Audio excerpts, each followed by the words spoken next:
ito na guys.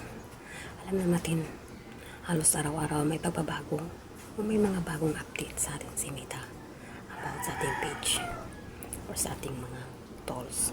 So, nagbabago talaga to araw-araw kapag may mga marireceive tayong bagong update ni Facebook. Katulad nitong bagong update ni Facebook, nagbabago dito sa ating content monetization. May makita kayong earning potential sa taas. I-click nyo yan. Once may click nyo na yan, so dito na makikita nyo na papasok na kayo dito. Dito sa taas, may nakikita kayo na your page earning potential. So dito yung makikita kung nakukuha mo pa talaga yung mga post o ina-upload mong page. So dito sa ating audience engagement, so hanggang dulo na yung guhit natin. So excellent tayo. And then dito naman sa ating content originality, pasok din tayo kay Meta. So excellent tayo. So hanggang dulo na rin yung guhit natin. So ito yung maganda guys kasi nakikita ni Meta is original talaga yung video na ina-upload natin araw-araw. So good news ito para sa atin dahil kapag ganito yung marireceive mo guys is mas lalo kang magpupursige kasi kailangan talaga dito guys once na mag-upload kayo is makikita talaga yung mga mukha nyo doon. What? Nyo, para makita talaga ni Meta na original mo yun. Huwag ka mag-upload na hindi makikita yung mukha mo. So ito yung pinakamagandang good news para sa atin dahil lalo natin pag-igihan o lalo pa natin pagsipagan ng ating paggawa ng content.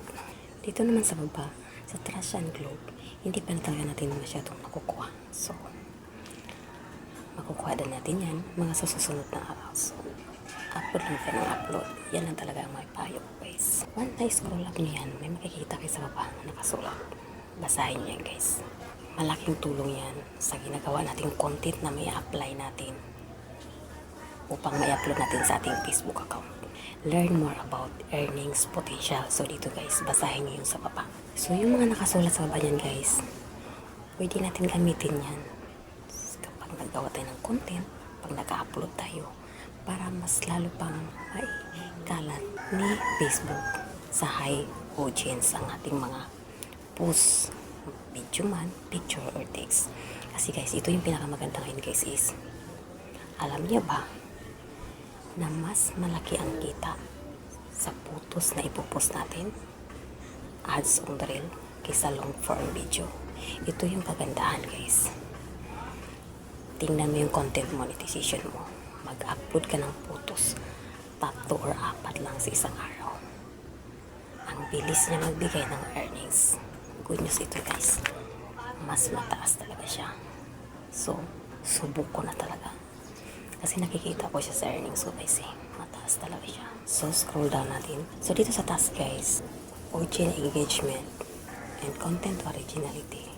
I-click nyo yan guys isa-isa. Dito sa audience engagement, may nakasulat. So, basahin nyo yan guys. Kasi medyo mahaba yan eh. So, basahin nyo yan guys. Kasi malaking tulong yan upang may apply natin yan. Dito naman sa content originality, same pa rin guys. I-click nyo yan and then babasahin nyo yan. Ano lang. Sana, itong konting tips na may bigay ko ay makatulong sa inyo. So, that's all our video for today. Thank you for watching. Follow, like, and share.